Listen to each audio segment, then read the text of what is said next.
At exactly 3:33 in the morning, someone knocked on the inside of cell number 13. The guard stopped breathing. That cell had been sealed since 1987, and no key on this island had touched its lock in over 30 years. Still, the knock came again, slow and patient, like someone tapping a wall from the other side.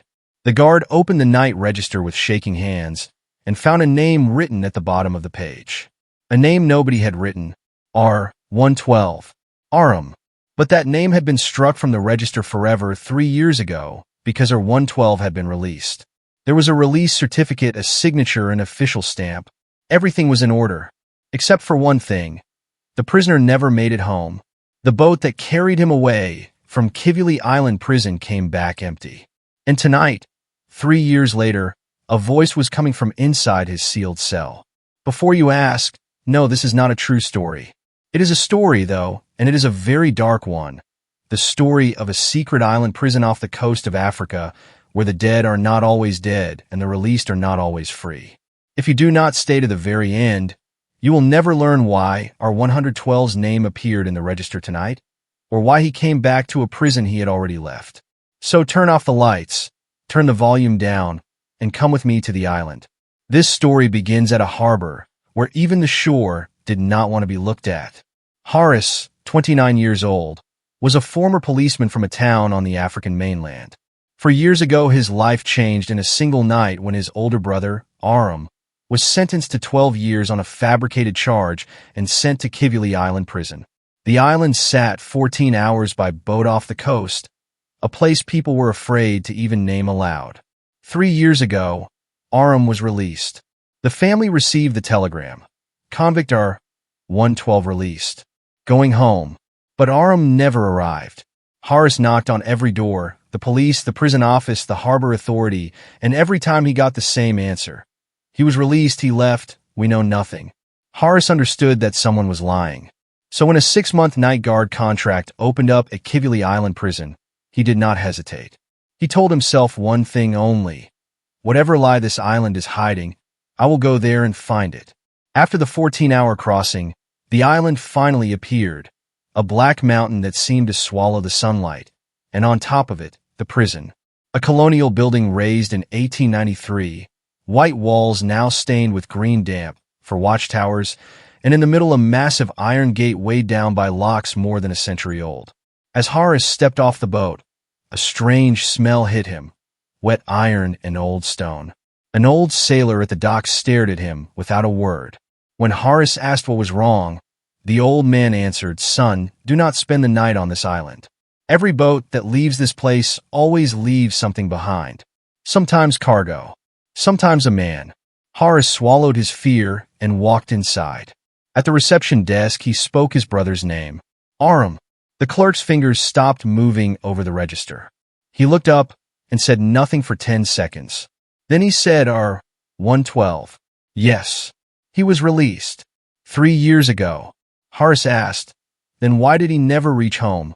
The clerk opened his mouth, closed it, and finally whispered, the night R112 was released, the boat that carried him came back empty. We assumed he was dropped somewhere, or he stopped, or what? Horace pressed. The clerk closed the register, turned away, and said, forgive me. A new warden is coming. On this island, asking questions is how your name finds its way into the next entry. And he walked off, leaving Horace alone in the cold hall. That was when Horace heard it, on his very first night, 3 hours into his shift. A sound from far away, very far away, like someone knocking on a wall from inside a wall. Knock, knock, knock. And at 3:33 in the morning, the sound was coming directly from cell number 13, a cell that had been locked since 1987. No guard patrolled the East Wing at night. Horace found that strange because the East Wing register was the cleanest book on the island, so clean it looked like someone wiped it every day. That same night, after his third cup of tea, he decided to take one look. Just one. He walked slowly down the East Wing corridor. Every cell door was closed, and over them hung a silence, like people who had forgotten how to breathe. At the end of the corridor stood cell number 13. Old door, rusted iron, and a lock that was new. Horace pressed his ear to the door. Silence. Then, From behind him, a voice said, "Brother?" Horace's soul left his body. He spun around. The corridor was empty. The voice had come from inside the cell. "Brother, Aram is here. Go home." Horace forced himself to open the food slot and shine his torch inside. The cell was dark, but the far wall was covered in scratched writing. When the beam fell on it, Horace felt his nights of sleep drain away. The wall said, "R112 is alive. Everything is a lie."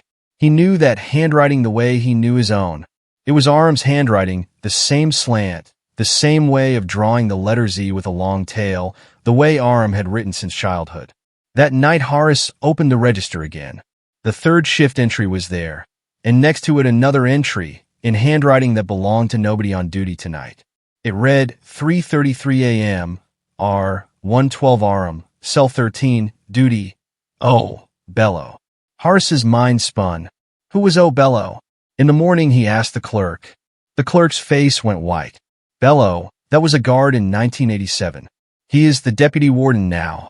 Horace said he was on duty in this wing in 1987, and tonight his name appears in the Cell 13 register. The clerk hid his face and answered, "I cannot tell you anything. But remember one thing, on this island, the people who ask too many questions never get their entries closed." And at that exact moment, a soft voice came from behind Horace. "You are Horace, aren't you?" He turned, and there stood Deputy Warden Bello, tall, with long black fingers and eyes that were completely dead. "Welcome to Kivuli, boy. Your brother was good here. Very good. And you, if you follow my 7 rules, you will be good too. Rule 1. Never ask about Cell 13. Rule 2. Whatever you see, you did not see it." He smiled, and his teeth were perfectly white, as if he had never eaten a thing in his life. "You have 3 nights, Horace. Before you ask too many questions, know that I own your 3 nights." Then he dissolved into the darkness. Horace did not know if that was a threat or a confession. But that same night, back in his room, the knocking came again through the wall. Knock, knock, knock, in a trembling voice. Horace, 2 nights left. The next day Horace was formally introduced to the warden. His name was Gregory Okafor, silver hair, a white suit, and a voice so soft you needed silence to hear it. Every movement he made was polite, but his eyes never blinked. "Horace, police background. Good. On this island we need discipline, not questions." He placed a framed plaque in front of Horace with 7 rules written on it. Horace read them. Rule 4. Patrolling the east wing at night is forbidden. Rule 5. On the night of the new moon, nobody may go near the dock. Rule 7. Whatever you see, you did not see it. When Horace looked up, he noticed a golden ring on the warden's finger, shaped like a crocodile. A golden crocodile. Horace had seen that symbol before, carved on the dock post, stamped on the supply room door, and now on the warden's hand. "What is this symbol, sir?" The warden's smile froze for 1 second. "It is my family's symbol, Horace. My father was warden of this prison. My grandfather, too. This island is my family's coincidence." He paused. "And the treasure stories, those are just stories. Understood?" Horace lowered his head, but one word was spinning in his mind. Treasure. Who had mentioned a treasure? That evening Horace met Mzee Juma, the prison cook, a 70-year-old man whose face carried the whole history of Africa. Juma poured him tea, but tasted the cup himself first. "Son, do not trust the food here, do not trust the people here, and above all, do not trust your own eyes. This island is not hungry. This island is thirsty." Horace asked, "How long have you been here?" Juma drank his tea. 1959. "Before me my father was here. Before him his father." Horace felt his blood run cold. "And have you ever seen anything in the East Wing?" Juma set down his cup and closed his eyes. "I have seen everything, son, and I have forgotten everything. That is the island's greatest secret." At that moment a massive prisoner entered the dining hall, tall, thick, and his hands had no fingers. He looked at Horace the way a corpse looks at the living. Juma called out, "Duma, take your food." But Duma, staring at Horace, raised 3 fingerless stumps into the air and mouthed 3 words without sound. 3 nights. Then he walked away. Juma said softly, Duma tried to escape 4 years ago. That is why he has no fingers now. But he still has his eyes. And his eyes were telling you something. That same night, in Horace's room, the sound came through the wall again. Knock, knock, knock. And then a voice. Horace, the cracks are opening. The new moon is coming. If you're hooked on this mystery already, do me a favor and hit that like button right now because stories like this stay alive because of you. And subscribe before you forget, because the next story will only reach you if you are subscribed. The next morning, Horace asked Juma the question that had been circling his head all night. Who said treasure? Juma led him into a room behind the kitchen, shut the door, and began an old story. 125 years ago, this island was the fortress of King Mwanga, the man who held gold from a great part of Africa. When the colonizers surrounded the island, Mwanga hid everything he owned in a secret chamber. Above all, he hid a golden crocodile, Mamba wa Dababu, with eyes of red stone, and in its belly the gold of his queen. Juma closed his eyes. In 1892, the colonizers hanged Mwanga on this very beach. Before the noose, he was laughing, and his last words were, Whoever searches for my treasure will become the treasure himself. People laughed. But do you know what happened 1 year later? In 1893, a prison was built here, exactly on this spot, on top of Mwanga's fortress. And that was no accident, Horace. The prison's real purpose was to hide the treasure. Horace's heart was drumming. And has anyone ever found the treasure? Juma shook his head. In 1971, 8 prisoners tried to escape. But they did not run toward the beach. They ran downward, digging a tunnel. 1 week later, all 8 were found dead inside the tunnel. No wounds, no poison, only faces wearing a terror that should never appear on a human face. Juma took Horace's finger and placed a torn, worn scrap of paper in his palm, a piece of an old map. I found this in the tunnel, the real map of this island. Look, here a crocodile is carved into the stone, and here it is written. Mamba hid his last secret beneath R13. R13? Or Cell 13? Do not confuse them, son. They are the same thing. Juma pressed the map into Horace's hand, moved toward the door, then stopped and turned. Why did you come here, Horace? To find Aram? Or to find the thing that Aram already found? And he left, leaving only questions behind. Horace did not sleep that night. He stared at the map. If Mwanga's treasure lay beneath Cell 13, and Aram had found it, then why was Aram not alive? In the morning, in the dining hall, Duma, the giant prisoner with no fingers, paused beside Horace and said, You came to this island looking for an R number, didn't you? Horace asked, What is an R number? Duma's eyes sank deep into his skull. Not now.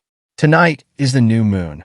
You will see how men come out of this prison, and why those men never return. Then he was gone. Horace checked the register. Opposite today's date stood 3 names marked with the letter R. R. 115, R. 116, R. 117. All 3 were scheduled for release. And the new moon was tonight. Rule number 5 said that on the night of the new moon, nobody was allowed near the dock. So Horace did exactly what no guard would ever do. He went to the dock. At midnight, a boat came out of the sea with no markings and no lights, as if the darkness itself had arrived. 4 men stepped off carrying large crates. Horace hid just in time and watched. Every crate bore a stamp, Tembo Mining Corp., and below it the words medical supplies. But the way those men carried them, they were not medical supplies. They were heavy, very heavy. Horace followed them toward the old basement behind the east wing. When he peered through the crack of the door, he could not believe his eyes. 40 or 50 prisoners were working down there, men he had never once seen in the dining hall. Thin, silent, with eyes sunken deep, and all of them wore the same old prison uniforms, the style of 1971. The crates were opened. Not medicine, but mining lamps, drill bits, and dynamite. Horace felt his heart pound. Then a voice spoke, a voice he recognized. 12 more feet this week. Then we will be there. That was Bello's voice. And then another voice, sharp and impatient. And if we get there and that door will not open? Horace saw a small man bent over a map. He could not see his face, but he knew that voice. It was the voice of the brother he had played with as a child. Aram, he breathed to himself, and his hands began to shake. And then, behind him, a hand touched his shoulder. Horace's life flashed before his eyes. He spun around. It was Officer Musa, the honest guard who had shared tea with him the day before. Musa pressed a finger to his lips and whispered, "Say nothing. Come now." And when they reached Horace's room, a small piece of paper lay on his bed. It bore the crocodile symbol, and beneath it were written the words, "The night you opened the door of cell 13, you opened no door at all. Do not go inside. J." Horace read that note 10 times. Who was J? Juma. And where was he not supposed to enter? He decided it meant cell 13, and so he did the thing that was not right. He went back to the East Wing, breaking all 7 rules. That night the lock on cell 13 was a fake. It opened as if someone opened it every day. Inside, the cell was small, but the floor had no dust. One corner was so clean it looked like someone passed through it daily. Horace pushed against the wall, and the wall moved. A hidden old door led straight down. Horace descended. The stairs ended in an old colonial basement whose walls were covered with dates from 1971. From there a tunnel began, new, clean, fitted with bright lamps, and at the end of the tunnel Horace rubbed his eyes. A great work was underway. 40 men, drills, dynamite, and in the middle, a massive ancient wall built of coral rock, carved all over with crocodile marks. This was Mwenga's wall, the door of the treasure. Horace hid behind a crate and watched. Bello stood there with his mask off, and beside him, the small man with the map turned around, and Horace's heart stopped. Aram, alive, but his hair had turned white, his face was hollow, and his eyes, the eyes that used to laugh, were dead now. Aram looked at the map, then at Bello, then toward the crates, toward Horace. For 1 second his dead eyes opened wide, and he moved his lips to form one word, run. And in that same second, an alarm screamed through the whole tunnel. Horace looked back and saw 4 men with torches running at him. He ran, but he stopped. He wanted to turn and look at Aram one more time. Aram only shook his head, the same word again, run. Horace leapt into a dark shaft, with shouts behind him, the stamp of boots, and Bello screaming, "Catch him! He has seen 13. Horace held his breath and hid inside an old storage room.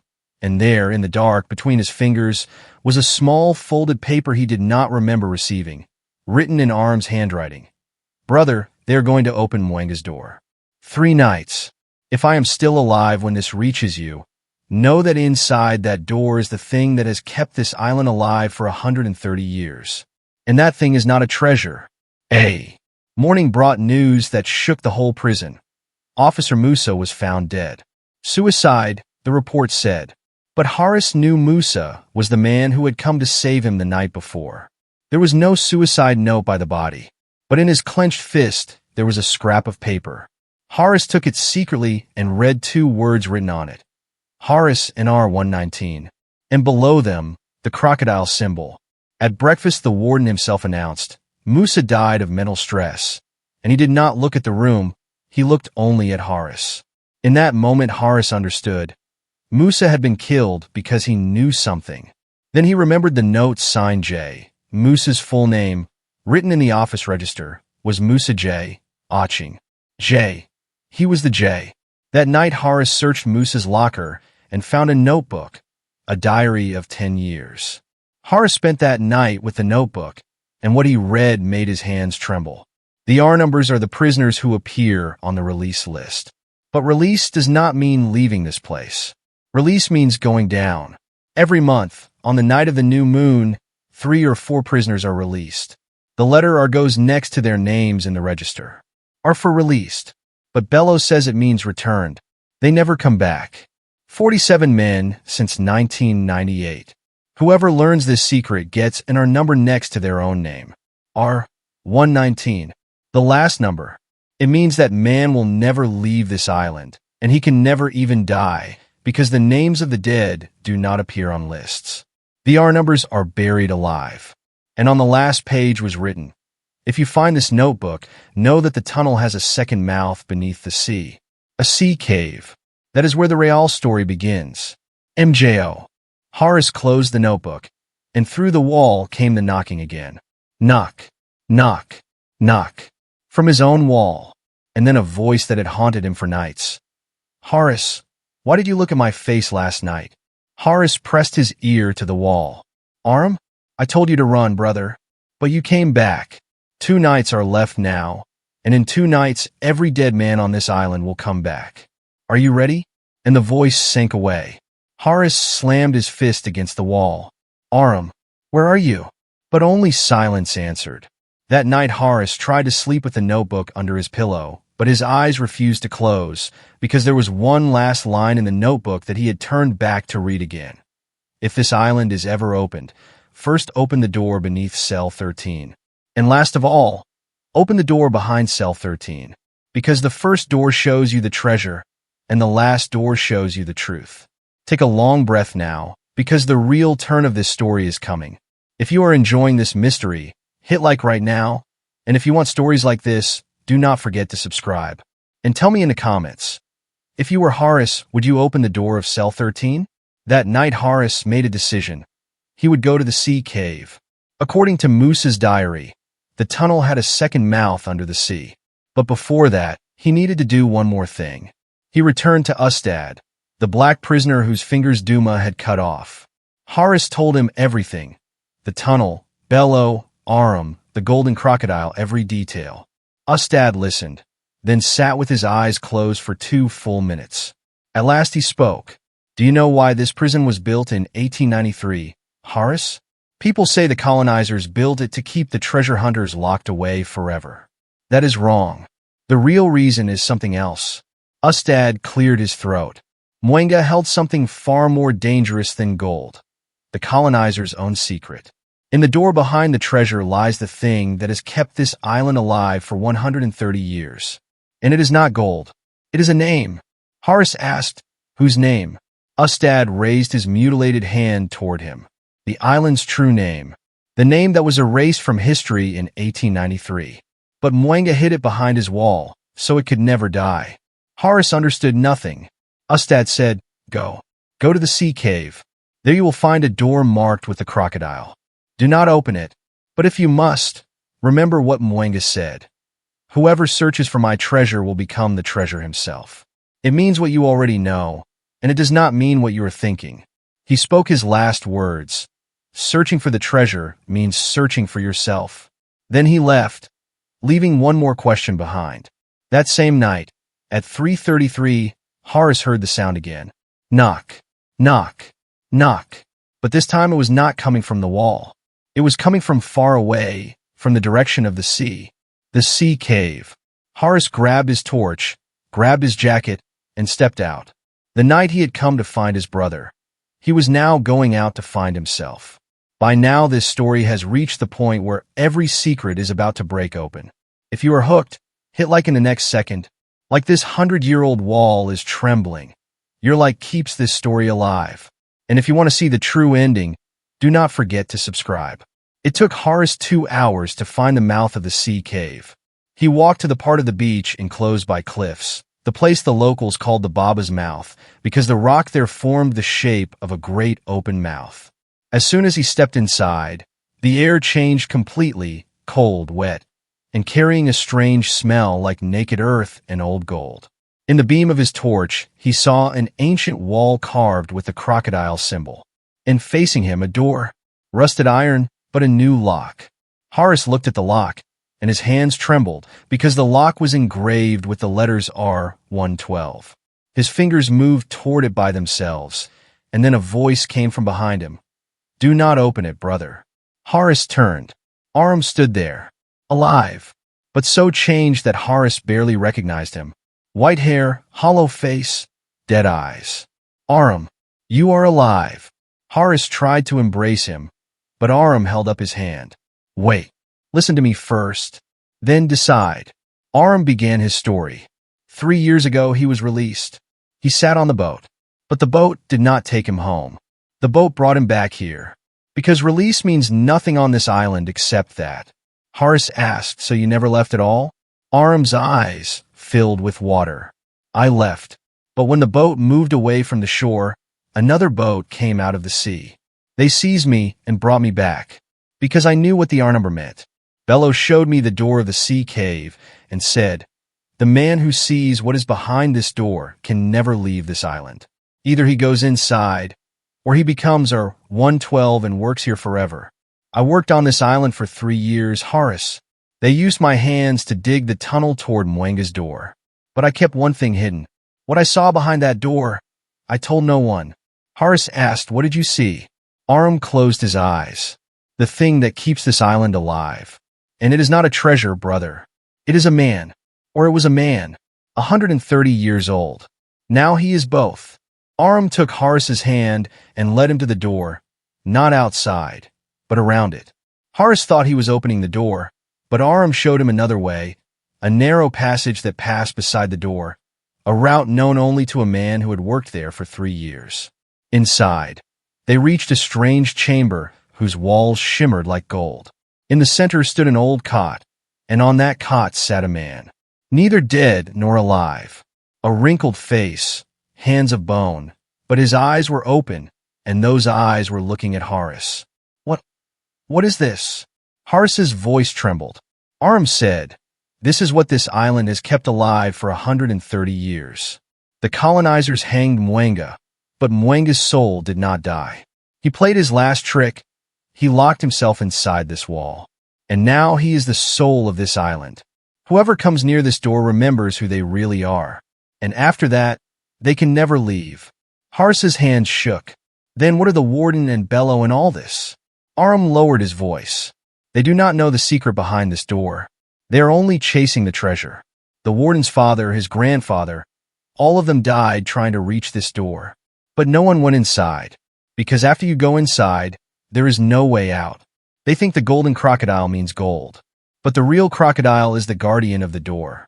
And that guardian lets no one in, until that person returns carrying their own true identity. Stop for 1 second and think. If you stood in front of this door, would you go in, or would you run? Tell me in the comments. And yes, like and subscribe for real, because the final turn of this story is coming, and it is the turn that will steal your sleep. Horace now understood something that changed everything. The door engraved with our 112 was not just a lock. It was a test. He climbed out of the sea cave and decided that he had to face the warden. But before that, he wanted to find one last thing, the thing Mwenga had hidden behind his wall. The name. Ustad had said it, the island's true name, the name erased from history in 1893. So Horace opened the diaries, opened the registers, turned over old papers, and at last he found it, in an 1893 record, on a final page that someone had torn. Written there, in the old language of the island, was a line that read, Have you Tumazi Mambo? Jumala Warden? Okafor? Horace translated it slowly, word by word. Have, house. Yutuma, secret. Mambo, of Mambo. So, the house of the secret of Mambo. The house of the wardens, Okafor. And below it, in small careful handwriting, the names, Gregory Okafor, 13th Warden. Father, Joseph Okafor. Grandfather, Thomas Okafor. Before him, Samuel Okafor. And before him, James Okafor. 8 Okafors. 130 years. Every one of them chasing the same treasure, every one of them failing at the same door. And at the bottom, a warning. Until the 21st Warden, the name Warden Okafor will remain on this island. Because Mwenga's last curse says, the house that erased my name will keep its own name chained to this island forever. Horace's hands shook. The warden had tried to bury the treasure talk for a lifetime, but his own blood carried the very curse that had kept this island starving for 130 years. The name Okafor was not a family name. It was the island's own secret, wearing a man's face. Horace hid the record and made his final decision. Everything had to come into the light, even if the light killed him. The next night, at 2 a.m, Horace did what nobody on the island expected. He cut the power to the whole prison. In the darkness of the east wing, he stood at the mouth of the tunnel and raised his voice toward the 40 men who had been working down there since 1971. "You can leave this place," he called, "but do not open the door that shows the treasure. Open the door that shows the truth, the door behind cell 13. The voice rolled through the tunnel like thunder. At first there was only silence, the heavy silence of 40 men who had stopped believing in the world above. Then a low voice answered, Ustad's voice. "That door has not been opened in 130 years. And Horace said, "That is exactly why we open it tonight." Ustad raised his mutilated hand. "Very well. But remember what Mwenga said, whoever searches for the treasure becomes the treasure himself. Today, at last, I understand what it means. The treasure is not what lies inside the wall. The treasure is what you carry out with you, the truth. And the truth, Horace, is the most precious thing this island has ever held." Then the 40 men stood up, one by one, and raised their torches. Bello's scream came from behind them. "Catch him!" But this time the 40 men did not step aside. The 40 men who had been counted as dead since 1971 raised their hands and stood between Bello and the world. Ustad called out across the tunnel, "Bello, 130 years is enough. Tonight, let the island speak its own story." Bello raised his rifle, but before he could squeeze the trigger, a hand closed around his wrist. Aram's hand. Aram stepped close and spoke in a voice that carried the weight of 3 lost years. "Bello, in 1987, you stood a child in front of that door in my place, so that the child's death would be counted as mine. Tonight I will tell you what I saw behind that door." Bello's eyes burst open with a terror that had never touched them before. "What did you see?" Aram leaned to his ear and whispered. And whatever he whispered, the rifle dropped from Bello's hands and clattered on the stone. The man who had been the island's monster for 40 years folded to his knees and began to shake like a leaf. He made no noise. He only stared at the floor, as if the floor had opened and shown him something darker than hell. Aram turned to Horace and said, before the first light of dawn, "It is time to open the door." The whole prison stood inside its own story. Warden Okafor sat in his office with the old record open in his hands, the record that carried the names of his 8 ancestors and the curse that went with them. The door opened, and Horace walked in. "Warden Okafor," he said, "or whatever name we are using today, your name has been written on this island for 130 years, and you still believe the golden crocodile is your treasure? The people who held the truth, their names were erased from history. And the people who hid the truth, their name was chained to this island forever. So now the choice is yours. Continue the tradition of your fathers, or give this island back its identity." The warden's unblinking eyes rested on Horace for a long minute. Then he spoke in that soft voice that needed silence. "You are 20 years old, Horace. What do you know about what 130 years means?" Horace answered without lowering his eyes. "I know that in 130 years, a man cannot take back his own name even once. But an island's name can be taken back." The warden rose slowly. He took the golden crocodile ring from his finger and laid it on the table between them. "This ring my father gave me," he said, "and his father gave it to him, and his father before him, from the day the true warden of this island was buried beneath it as a corpse." He paused, and for the first time his voice cracked. "Horace, I know it is late, but once, only once, let the truth speak." Then he opened his door and said, "Come, let us open the door that has been sealed for 130 years. It took 3 hours to bring down the wall behind cell 13. First the iron bars, then the old coral rock that had held its secret for more than a century. The 40 men worked with their bare hands and their torches, and the warden himself stood at the front, pulling stones away with fingers that had only ever held pens and rings. And when the wall finally fell, everyone saw what no one in history had ever seen. There was a chamber, small and cool, with walls that shimmered the color of gold in the torchlight. And in the center of the chamber stood an ancient cot. On the cot there was nothing, no man, no bones, no treasure. Only a small piece of paper, yellow with 130 years. Horace picked it up with trembling hands and read it aloud for everyone to hear. "Whoever opened this door has ended my story. Now let them write the island's new one. Mwenga." And on the back of the paper, another name was written. the name that had been erased from history in 1893. The island's true name. Horace held the paper to the light and read it in a voice that carried across the ruins of the wall. The true name of this island is Ikiwi. Ikiwi, which means that which never dies. This is Mwenga's last secret. The golden crocodile was never the treasure. It was only a sign, a guardian carved at the door. The real secret is that the island's identity was hidden for 130 years, so that no one would ever know who it truly is. Ustad closed his eyes and let out a breath he had been holding for 40 years. The last door is open, he said. Now the island can tell its own story. And outside the window, for the first time in 130 years, the morning sun touched the black mountain of Kivuli. 3 days later, Horace sat on the boat, the same boat that had brought him to the island. But this time he was not alone. Aram sat beside him.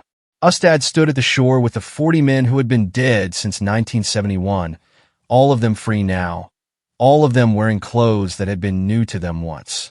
But before the boat left, Ustad said one thing. I cannot go, Horace. My name is written together with this island, and it will stay written. But yours, your name will be written in the island's new story from this day on. Horace asked, Why do you stay? Ustad's eyes filled with water. Because someone must watch over this place. Warden Okafor has made his final decision.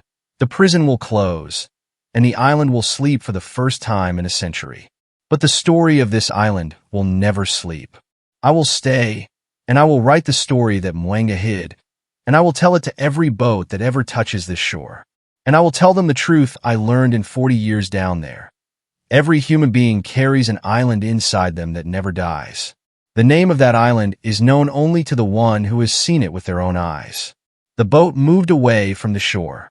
The East Wing Register was opened one last time, and for the first time in its history, the truth was written in it instead of a lie. R. 112, Aram, the door of the sea cave, release, true. R. 113 to R. 119, all released, truly free. Issue. The island's true name is returned. Ikiwi. Horace turned on the deck and looked back at the Black Mountain one last time, and he saw a small light shining above it. Not a golden crocodile. An open door. The boat pushed on into the open sea, but Horace could feel something still calling from the island. Knock, knock, knock. The sound that had been the island's voice for 130 years. And now, at last, Horace understood what it was saying. What is hidden never dies. It simply waits.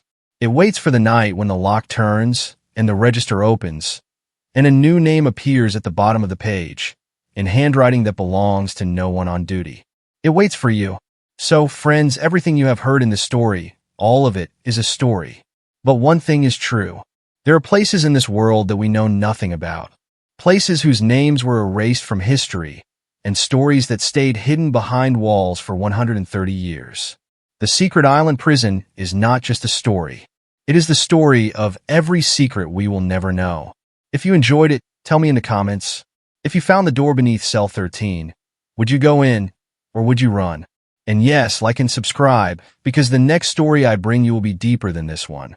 Until then, keep your eyes open, because the greatest secret in this world is the one hiding right in front of us every single night. Goodbye, friends. And before you sleep tonight, make sure your door is locked. Who knows?